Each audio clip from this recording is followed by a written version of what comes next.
Good morning and welcome to Breaking Points. I am not Sagar and Jetty, at least not that I'm aware of. Krystal, can you can confirm? Confirmed. Not Sagar. Fact check, correct. Not Sagar and Jetty. But he's off enjoying some weddings. He's a great wedding guest. He's at that age where, like, apparently literally everyone he knows is getting married. Yeah. So he had 2 different weddings this weekend. Within like 36 hours. Crazy logistics to pull it off. So anyway, Godspeed to Sagar. Hopefully the airline gods are blessing him as we speak. We have so much to get to in this show. I know I always say that, but it really is true today. We have so many guests and so many important stories. As you guys probably already know, Hassan Nasrallah dead in an Israeli airstrike. Trita Parsi is going to join us to break down what all of that means and the consequences may be. We've got the VP debate. Tomorrow we're going to be live streaming here with Emily, Ryan, and Sagar. Shelby Talcott is going to join us to preview what J.D. Vance's debate prep strategy has been specifically. Our election analyst, Logan Phillips, is going to be here with a polling update to tell us what his model is saying about where the odds stand for November. Hurricane Helene caused just devastating damage, biblical destruction, they're describing it as, throughout from the Florida Panhandle up through Appalachia. Also spawned a lot of conspiracy theories, so we're going to look at the horror and what needs to be done there, but also take a look at some of the more deranged takes that we saw out of this hurricane. We also have a Cornell student who is going to join us who is set to be deported over his pro-Palestinian activism. And Emily was on with Ezra Klein over the New York Times, over with the fake news media. Yes. How did that go? It was fun. We had a little conversation about Project 2025, so I think we have a clip of that and we can talk about it here. Yeah, absolutely. All right. So Hezbollah has now confirmed that their leader, now former leader, Hassan Nasrallah, was in fact killed in Israeli airstrike in Beirut. Let's go ahead and put this up on the screen with some of the details from CNN. Israel and Hezbollah both confirmed that on Friday. Ryan actually did a fantastic breaking news segment with Muin Rabbani at a time when we weren't certain, but they did that segment as if, because it looked very strongly like this was possible. That killing by Israel of Nasrallah marks a significant escalation, they say, in the conflict between Israel and Hezbollah, which has intensified in recent weeks. The same strike, in addition to taking out Nasrallah and quite a number of other individuals, we don't have an exact death count yet, also took out a senior member of Iran's powerful Islamic Revolutionary Guard Corps. So, to call it a significant development is an incredible understatement. We have some of the images of the bombings that have been occurring, not just this particular bombing that took out Nasrallah, but Israel has ramped up the bombing of southern Beirut and southern Lebanon in general. We can put this up on the screen so you can see some of the images. This first is actually a mom who was recording her child doing, cute kid things, and then looks out the window, and this is the scene of destruction. This is the aftermath of that bombing that killed Nasrallah. The indications I've seen is that they used some of those 2,000-pound bunker buster bombs based on the huge crater and footprint, based on these sorts of images that you can see. This is Bibi Netanyahu in the U.S. at the UN giving the go-ahead for this strike. The government of Israel releasing this image, so obviously quite significant. These are some of the Lebanese people who have been displaced now by this now new military offensive and escalation here by Israel. And these are some of the additional bombings, because this has, continued past Friday. These are some of the bombings that have continued in Lebanon. And we also know that in addition to this, they have begun bombing Yemen as well. I'll speak to that in a moment. But Emily, just, to get your reaction here off the top, what do you see as the significance of this and where things go from here? Well, and obviously what Israel wants to do is create a buffer zone between northern Israel and southern Lebanon.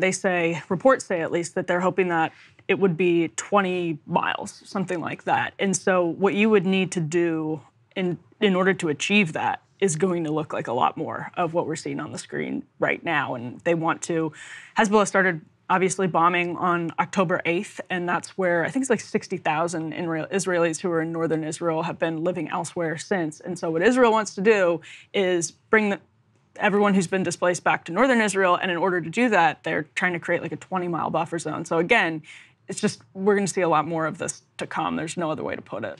Let's put A4. Guys, let's skip ahead to A4 and put this up on the screen. This is something that an Israeli official said to NBC. They said, "We decided to kill Nasrallah after concluding he will not agree to any solution that is not tied to ending the war in Gaza." And I think that, first of all, it's an extraordinary statement and, reveals a lot that isn't exactly hidden about the Israeli government mentality. The reason that Hezbollah has been engaged in this, you can't even really call it tit for tat because it's continued to be, quite one-sided in terms of the Israelis firing far more rockets, but this tit-for-tat exchange with Israel was all tied to Israel's onslaught in Gaza. And so, this statement is basically an admission that Hezbollah was willing to come to terms, and we saw that when there was a temporary ceasefire, Hezbollah stopped firing rockets, and they were willing to do that, but only if it was tied to an end to the assault on Gaza. And since they were, unwilling to bend on that standard, and Nasrallah in particular was unwilling to bend on that standard, this Israeli official saying, we thought we had to take him out. It reminds me of the decision also, Emily, to assassinate Ismail Haniyeh, who was the head of Hamas and the chief negotiator, who actually, in the context of Hamas, was much more open to this sort of negotiated ceasefire to end the Israeli onslaught in that territory in Gaza. And so when you assassinate him, which happened in Tehran, which was also an extraordinary provocation towards Iran, that means that now the top negotiator for Hamas is Yahya Sinwar, who is far more hawkish, who's seen as being the mastermind behind the October 7th attacks. Obviously it won't come as any surprise to those who are watching the show. It's been quite clear for a while that Bibi Netanyahu is not interested in a permanent ceasefire, does not see that as a goal, and has systematically gone about trying to make sure that there is no possibility of that lasting ceasefire on the table. And then, the other thing to say about this, quite obviously, is now you have another provocation towards Iran. There have been multiple efforts to try to draw them in more broadly to the conflict. And you have an incredibly weak U.S. government that, while they'll say, oh, we think only diplomacy is the answer, at the same time, they back up Israel no matter what they do, even at a cost of many civilian lives here. Very different, for example, if you want to compare to the very targeted operation that we used to kill Osama bin Laden. Very different approach here in terms of the civilian deaths and civilian infrastructure that has been destroyed already in this exchange. And so it puts us also, because of our weak leadership, on the brink of a, terrifying escalation, terrifying broader war, and terrifying involvement of U.S. Soldiers more directly, especially as we already have 40,000 soldiers at least in the region. The big question also, obviously, is for what is accomplished here. And there has been a lot of sort of hawkish people over the last couple of days posting these fairly stunning images of everyone in the Hezbollah chain of command who has been taken out by Israel recently. Jared Kushner tweeted something like, Israel has killed more of the people on America's most wanted list in the last 2 days than America has in 20 years, and that's been a huge line.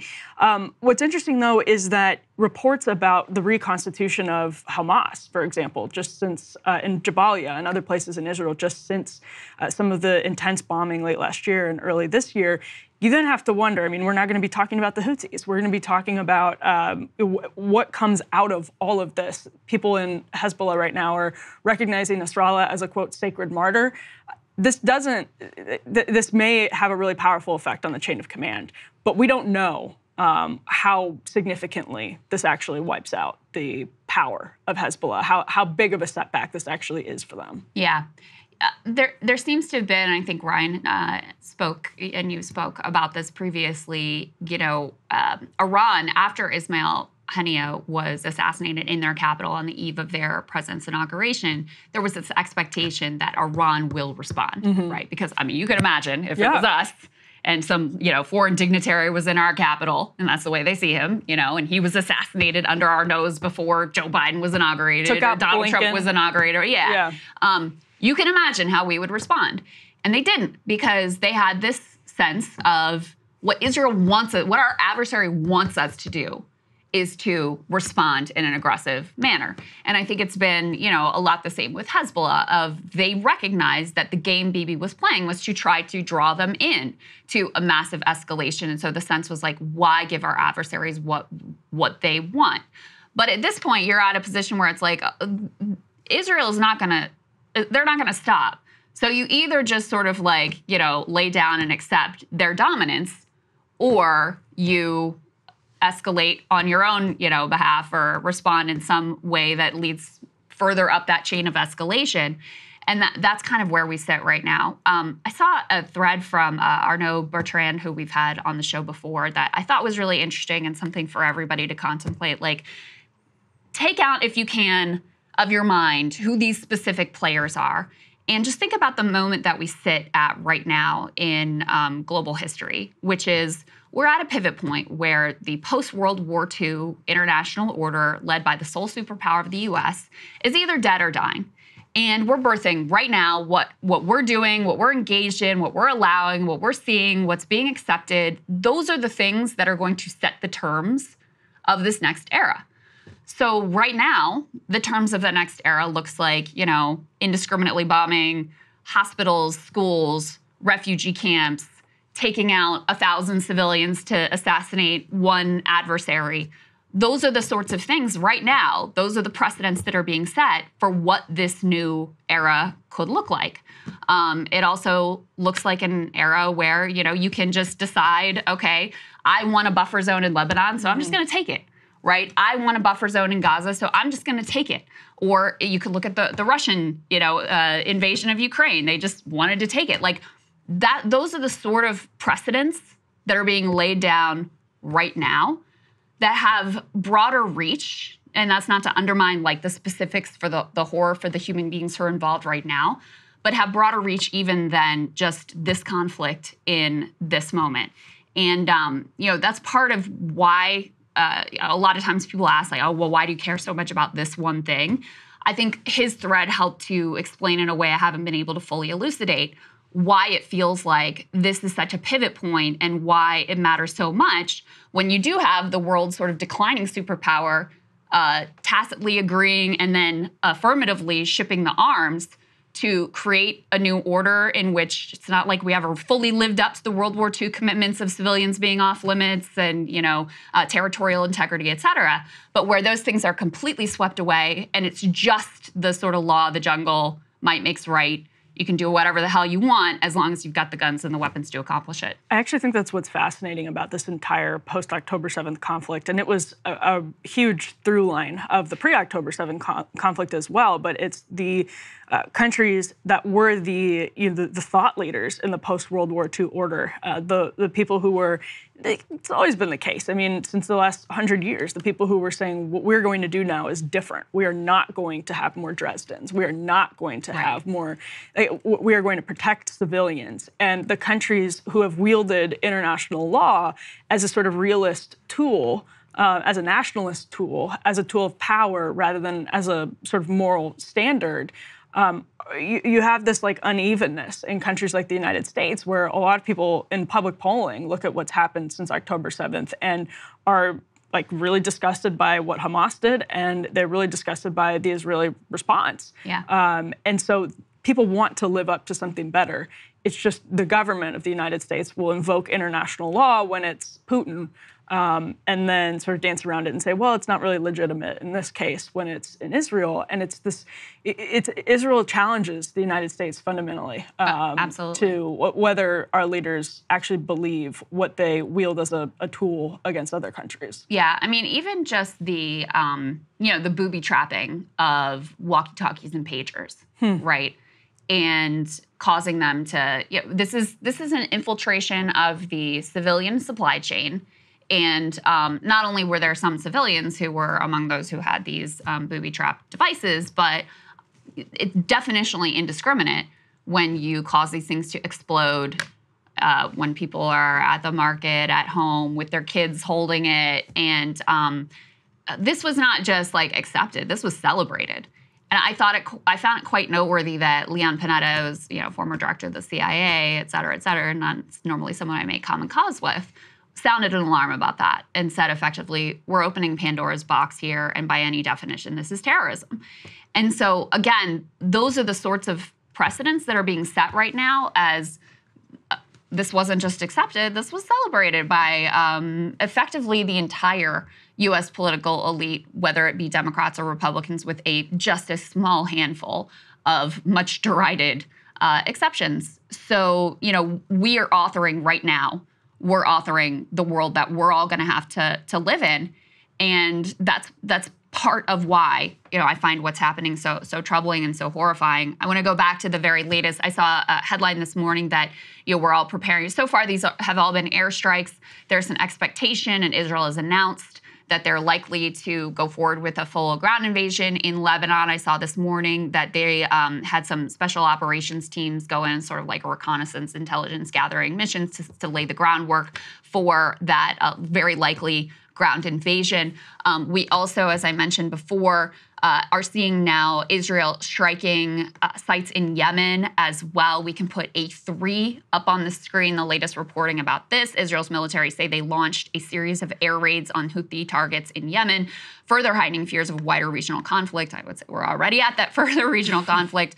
Military said dozens of aircraft, including fighter jets, attacked power plants and seaport facilities at the Ras Isa and Hodeidah ports. The attack killed at least 4 people, 1 port worker, and 3 electric engineers, according to the local TV, citing health authorities. Ryan actually indicated Hodeidah, I didn't realize this, is one of the key ports that's been used for humanitarian aid into Yemen. Yemen, of course, suffering brutally under a blockade and a famine that was devastating to the population there. And Israel's also right now blockading Lebanon in certain key ways and sieging in Gaza and the West Bank. I pulled this clip from Al Jazeera just explaining the importance of these particular targets. Let's go ahead and take a listen. Help us understand the significance of Hodeidah. This is really a key entry point for humanitarian aid to a country that has been suffering from malnutrition, starvation. The United Nations has warned of famine in several areas. What does it mean for Hodeidah to be bombed? I believe this is the main goal of the Israeli regime, is to put pressure on the Yemeni people. Hodeidah port, as you say, is one of the most economic city for Yemen, and to target that port, it means that Israeli want or trying to close it, and as well targeting those power stations. This means it will affect only the Yemeni civilians, because Israeli, they know that they cannot actually target military installation or actually stop or preventing Yemeni from targeting Israel, because they know that Saudi, for example, they have conducted more than 250,000 airstrike. They couldn't stop the Yemeni army, and as well hundreds of attacks by the United States and the UK in the last several months. They could not stop. That's why I believe they will continue targeting civilian infrastructure that affect actually all Yemenis. But as well, I want to mention that Mohammed Abdel Salam, the spokesperson of Nasrallah, also known the Houthi, he said that those attacks actually will not stop or prevent or obstruct Yemeni from attacking the Zionist state of Israel, or from keeping or continuing to support the people of Lebanon and as well the people of Palestine. So for more on this, we've got Dr. Trita Parsi standing by to help us understand where things go from here. So let's go ahead and get to that. Hey, if you like that video, hit the like button or leave a comment below. It really helps get the show to more people. And if you'd like to get the full show ad-free and in your inbox every morning, you can sign up at breakingpoints.com. That's right. Get the full show, help support the future of independent media at breakingpoints.com.